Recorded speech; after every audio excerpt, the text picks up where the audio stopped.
মৰমৰ ছাত্ৰ-ছাত্ৰীসকল, আজি তোমালোকৰ দশম শ্ৰেণীৰ গণিত বিষয়ৰ তৃতীয় অধ্যায়টি অৰ্থাৎ দুটা চলকত ৰৈখিক সমীকৰণৰ জোৰ এই অধ্যায়টিৰ অনুশীলনী ৩.১ৰ প্ৰশ্নকেইটি আলোচনা কৰিবলৈ লোৱা হৈছে। পোনপ্ৰথমে আমি প্ৰশ্নটি পঢ়ি লওঁ। তোমালোকে প্ৰশ্নটো যিমান পাৰা সিমান মন দি পঢ়িবলৈ চেষ্টা কৰিবা। ৰহিমে জীয়েকক ক'লে ৭ বছৰ আগতে মোৰ বয়স তোমাৰ তেতিয়াৰ বয়সৰ ৭ গুণ আছিল। আকৌ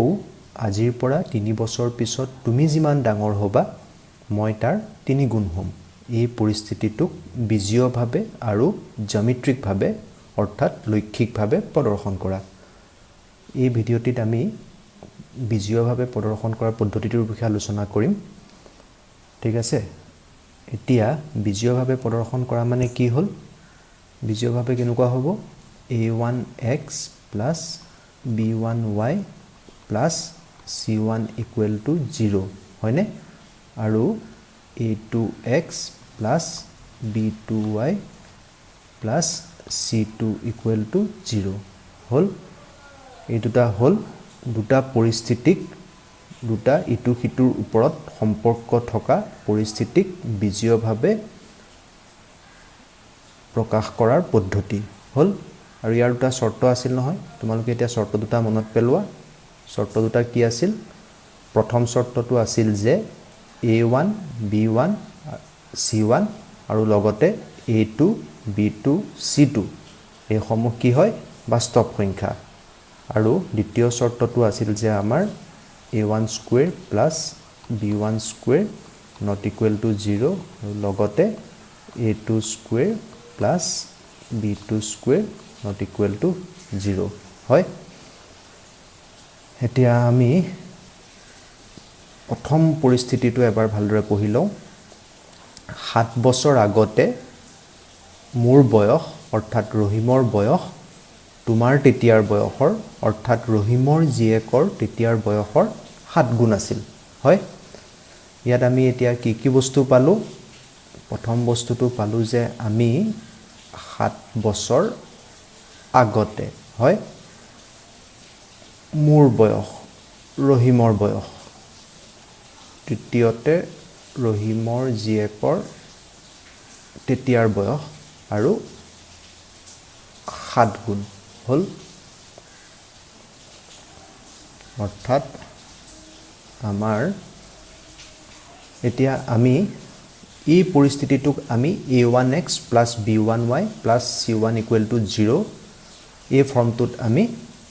প্ৰদৰ্শন কৰিব লাগিব হয়। ইয়াৰ পৰা আমি আমাৰ এনেকুৱা ধৰণৰ প্ৰশ্নসমূহ সমাধান কৰাৰ আমাৰ প্ৰথম পদ্ধতিটো হ'ব যে আমি পোনপ্ৰথমে চলক দুটা অৰ্থাৎ x আৰু y দুটা পৰিস্থিতিটোৰ পৰা আমি চিনাক্ত কৰি ল'ব লাগিব। ঠিক আছে, ইয়াত আমাৰ কি বস্তু দিয়া আছে? ৭ বছৰ হয়নে? ৭ বছৰটো এটি সংখ্যা হয়, গতিকে ৭ বছৰটো চলক হোৱাৰ অৰ্থাৎ ভেৰিয়েবল হোৱাৰ কোনো সম্ভাৱনা নাই। দ্বিতীয়তে হ'ল ৰহিমৰ বয়স হয়নে? ৰহিমৰ বয়সটো এটা চলক হোৱাৰ সম্ভাৱনা আছে।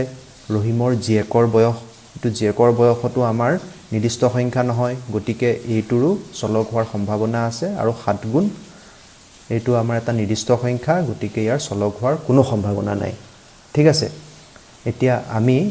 এক্সটোক প্ৰথমতে ধৰি ল'ব চেষ্টা কৰোঁ, এক্সটোক ডিফাইন কৰিব চেষ্টা কৰোঁ।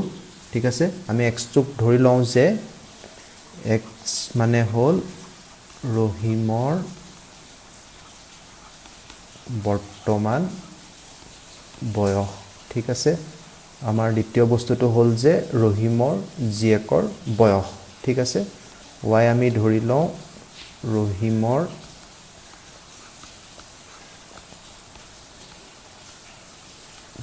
জীয়েকৰ বৰ্তমান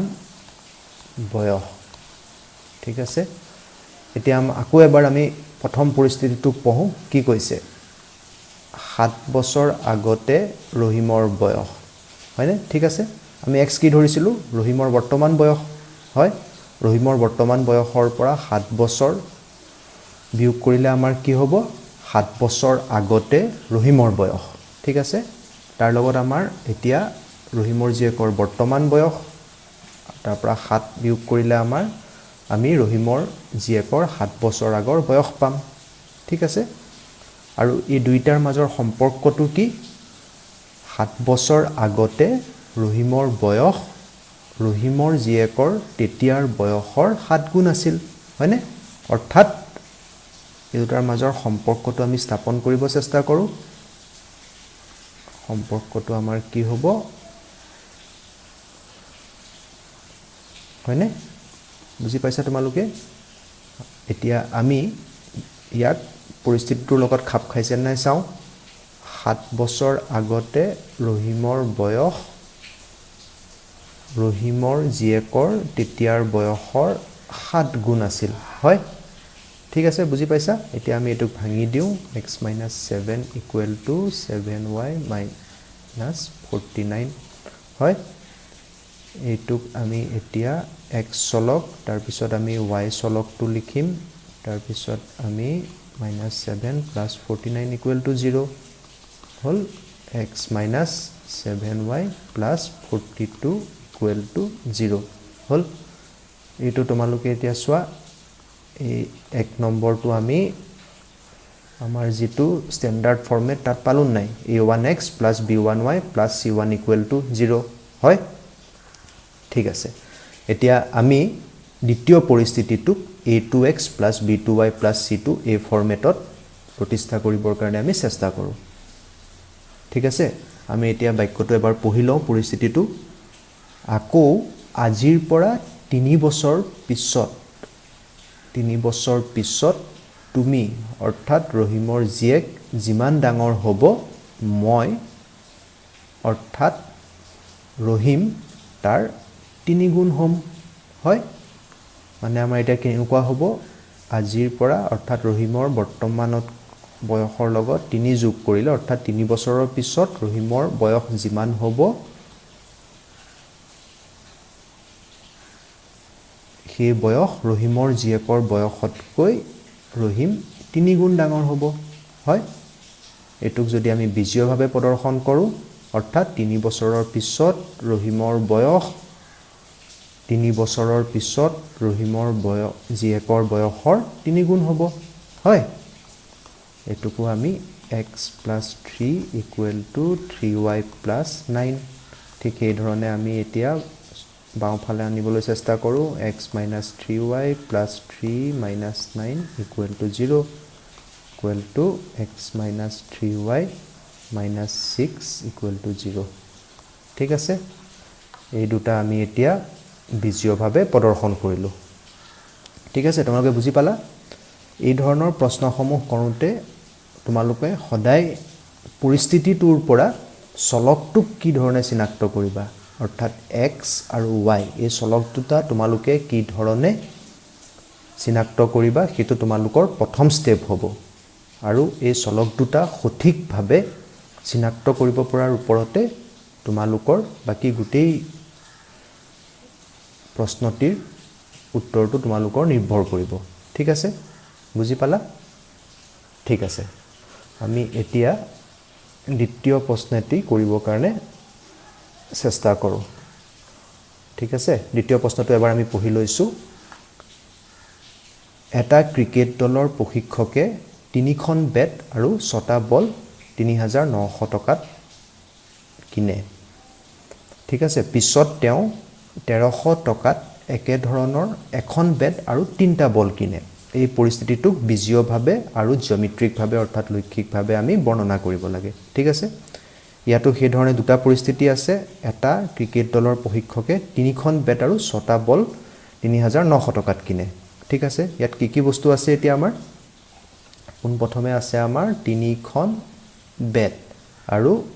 6টা বল এই দুটাৰ মাজৰ সম্পৰ্কটো কি এই দুটাৰ মাজৰ সম্পৰ্কটো হ'ল 3900 টকা ইয়াৰ পৰা তোমালোকে ধৰিব পাৰিছা যে 3900 টকাটো কি হ'ল বেটখনৰ দাম হয়নে আৰু লগতে আমাৰ বলৰ দাম আৰু তাত আমি এখন বেট বা এটা বল কিনা নাই আমি কেবাখনো বেট আৰু কেবাটাও বলৰ দাম আমাক কোৱা আছে যে ৩৯০০ টকা ঠিক আছে এতিয়া অৰ্থাৎ আমি গম পালো যে চলক দুটা ইয়াত আমাৰ সকলোতকৈ বেছি সম্ভাৱনা আছে যে চলক দুটা বেটৰ দাম আৰু বলৰ দাম হ'ব ঠিক আছে গতিকে আমি x টোক ধৰি লওঁ যে x হল আমাৰ এখন বেটৰ দাম ঠিক আছে আৰু y হল আমাৰ এটা বলৰ দাম এতিয়া আমি চলক দুটাৰ পৰা আমি পৰিস্থিতিটো বিজয়ভাৱে বৰ্ণনা কৰিব চেষ্টা কৰো আমাক প্ৰথম বাক্যটোত কি দিয়া আছে তিনিখন বেট আৰু ছটা বলৰ দাম গতিকে এখন বেটৰ দাম যদি x টকা হয় তিনিখন বেটৰ দাম হ'ব আমাৰ 3x টকা হল এটা বলৰ দাম y টকা হলে আমাৰ ছটা বলৰ দাম হ'ব 6y টকা আৰু তিনিখন বেট আৰু ছটা বল যদি আমি যোগ কৰি দিও আমি হেতুটা আমি পাম ৩৯০০ টকা ঠিক আছে এটুক আমি 3x + 6y - 3900 = 0 হৈ গল এটো তোমালোকে বিজয়ভাৱে প্ৰদৰ্শন কৰিব পাৰিলা আকৌ এবাৰ চাই লোৱা এই সমীকৰণটো আমাক এই পৰিস্থিতিটোৰ লগত খাপ খাইছে নাই পৰিস্থিতিটো আছিল যে তিনিখন বেট আৰু ছটা বল প্ৰশিক্ষকজনে ৩৯০০ টকাত কিনিছিল সেয়েহে আমি চলক দুটা ধৰি ললো যে এখন বেটৰ দাম x টকা আৰু এটা বলৰ দাম y টকা ঠিক আছে বুজি পালা ঠিক আছে এতিয়া আমি দ্বিতীয় পৰিস্থিতিটোক বিজয়ভাৱে প্ৰদৰ্শন কৰিব চেষ্টা কৰো দ্বিতীয় পৰিস্থিতিটো হল পিছত তেওঁ 1300 টকাত একে ধৰণৰ এখন বেট আৰু তিনটা বল কিনে গতিকে তেওঁ কিমান টকা খৰচ কৰিছিল 1300 টকা বেট কেইখন কিনিছিল এখন আৰু বল কেইটা কিনিছিল ছটা আমি ইতিমধ্যে ধৰি থৈছো যে এখন বেটৰ দাম x টকা ঠিক আছে তেওঁ কিনিছিল তিনটা বল একটা বলৰ দাম y টকা হলে তিনটা বলৰ দাম হ'ব 3y টকা 3y টকা আৰু এটা বল আৰু তিনিখন ক্ষমা কৰিবা এখন বেট আৰু তিনটা বল কিনিবৰ কাৰণে তেওঁ 1300 টকা খৰচ কৰিছিল ঠিক আছে গতিকে x + 3y - 1300 = 0 এটো হল আমাৰ দ্বিতীয় সমীকৰণটো আৰু এই সমীকৰণ দুটাৰে আমি পৰিস্থিতি দুটাক বিজয়ভাৱে প্ৰদৰ্শন কৰিলো ঠিক আছে এতিয়া আমি তৃতীয় প্ৰশ্নটিলে যাওঁ তৃতীয় প্ৰশ্নটি আমি এবাৰ সঠিকভাৱে পঢ়ি লওঁ 2 কেজি আপেল আৰু 1 কেজি আঙুৰৰ দাম আছিল 160 টকা এমাহৰ পিছত 4 কেজি আপেল আৰু 2 কেজি আঙুৰৰ দাম হল 300 টকা এই পৰিস্থিতিটোক বিজয়ভাৱে আৰু লৈখিকভাৱে বৰ্ণনা কৰা ঠিক আছে ইয়াতো আমাৰ প্ৰথম ষ্টেপটো হ'ব x আৰু y আমাৰ চিনাক্ত কৰা আমি প্ৰথম বাক্যটোৰ পৰা প্ৰথম পৰিস্থিতিটোৰ পৰা x আৰু y টো চিনাক্ত কৰিবলৈ চেষ্টা কৰো ইয়াত আমাৰ কি কি তথ্য দিয়া আছে 2 কেজি আপেল আৰু 1 কেজি আঙুৰ হয়নে আৰু এই দুটা বস্তুৰ কি আমাৰ তথ্য দিয়া আছে যে কিনিবৰ কাৰণে আমাৰ দাম 160 টকা হল সেয়ে আমি x টোক এই ধৰণে ধৰি লওঁ যে x হল 1 কেজি আপেলৰ দাম আৰু y হল আমাৰ 1 কেজি আঙুৰৰ দাম ঠিক আছে এতিয়া আমি প্ৰথম পৰিস্থিতিটোক প্ৰদৰ্শন কৰিবলৈ চেষ্টা কৰো প্ৰথম পৰিস্থিতিটোত কোৱা আছে যে 2 কেজি আপেল আৰু 1 কেজি আঙুৰ আৰু দাম হল আমাৰ 160 টকা ঠিক আছে গতিকে 2x + y - 160 = 0 হল এতিয়া আমি দ্বিতীয় পৰিস্থিতিটো চাওঁ এমাহৰ পিছত 4 কেজি আপেল আৰু 2 কেজি আঙুৰৰ দাম হল 300 টকা আমি ইতিমধ্যে ধৰি থৈছো যে 1 কেজি আপেলৰ দাম x টকা গতিকে 4 কেজি আপেলৰ দাম হ'ব 4x টকা আমি ধৰি থৈছো যে 1 কেজি আঙুৰৰ দাম হল y টকা গতিকে 2 কেজি আঙুৰৰ দাম হ'ব 2y টকা হয়নে গতিকে মুঠ টকা কিন্তু আমাক এমাহৰ পিছত লাগিছিল কিমান 300 টকা হয় গতিকে 4x plus twice y minus 300 equal to 0 এইটো হৈ গ'ল আমাৰ প্ৰথম সমীকৰণ এইটো হৈ গ'ল আমাৰ দ্বিতীয় সমীকৰণ ঠিক আছে তোমালোকে বুজি পালা তোমালোকে এই অধ্যায়টোৰ পিছৰ বৰ্ণনাখিনি বুজিবৰ কাৰণে এনে ধৰণৰ পৰিস্থিতিসমূহক বিজীয়ভাৱে কিদৰে প্ৰদৰ্শন কৰিবা সেইটো বুজি লোৱাটো অতি জৰুৰী ঠিক আছে সেয়েহে তোমালোকে পোনপ্ৰথমে বুজাত অকণ অসুবিধা হ'ব পাৰে কিন্তু তোমালোকে একেবাৰতে প্ৰশ্নটো বুজি নাপালে প্ৰশ্নটোক ভাগ ভাগ কৰি পঢ়িবলৈ চেষ্টা কৰিবা এনে ধৰণৰ প্ৰশ্নসমূহত তোমালোকে ভালদৰে মন কৰিলে দেখা পাবা যে প্ৰশ্নসমূহত দুটা পৰিস্থিতি আছে আৰু সেই প্ৰথম পৰিস্থিতিটোক আমি এটা সমীকৰণত আৰু দ্বিতীয় পৰিস্থিতিটোক আমি আৰু এটা সমীকৰণত প্ৰদৰ্শন কৰিব লাগে আৰু তোমালোকে প্ৰশ্নটো ভালদৰে পঢ়িলে বুজি পাবা যে সেই দুইটা পৰিস্থিতিতে কিছু ইটো সিটোৰ লগত মিলা সম্পৰ্ক আছে ঠিক তেনেকৈ এই ৩ নম্বৰ প্ৰশ্নটিত কি আছে ৩ নম্বৰ প্ৰশ্নটিত সম্পৰ্কটো হ'ল যে আমাক আপেল আৰু আঙুৰৰ মুঠ মূল্য কিমান হ'ব সেইটো কোৱা হৈছে হয়নে প্ৰথমটোত আমাক 2 কেজি আপেল আৰু 1 কেজি আঙুৰৰ দাম কৈছে দ্বিতীয়টোত আমাক 4 কেজি আপেল আৰু 2 কেজি আঙুৰৰ দাম কৈছে আৰু এনে ধৰণৰ বিভিন্ন কেজিৰ আমি আপেল আৰু আঙুৰ আমি বিভিন্ন টকাত আমি কিনিছিলো হেহে আমি 1 কেজি আপেলৰ দামটোক এটা চলক ধৰি ললো আৰু 1 কেজি আঙুৰৰ দামটোক আমি এটা চলক ধৰি ললো আৰু এই চলক দুটাৰ মাজৰ যেটো সম্পৰ্ক এই সম্পৰ্কটোক আমি বিজীয়ভাৱে অৰ্থাৎ a1x + b1y + c1 = 0 আৰু a2x + b2y + c2 = 0 এই ধৰণে আমি প্ৰদৰ্শন কৰিলো ঠিক আছে তোমালোকৰ যদি কিবা ডাউট থাকে তেনেহলে সুধিবা আমি বাকিখিনি বস্তু পঢ়াৰ আগত এই তিনটা প্ৰশ্ন সঠিকভাৱে অৰ্থাৎ এনে ধৰণৰ পৰিস্থিতিসমূহক বিজীয়ভাৱে প্ৰদৰ্শন কৰাটো শিকি লোৱাটো অতি জৰুৰী তোমালোকে বিজীয়ভাৱে ভালদৰে বুজি পালেহে এই বিজীয় সমীকৰণ দুটাক তোমালোকে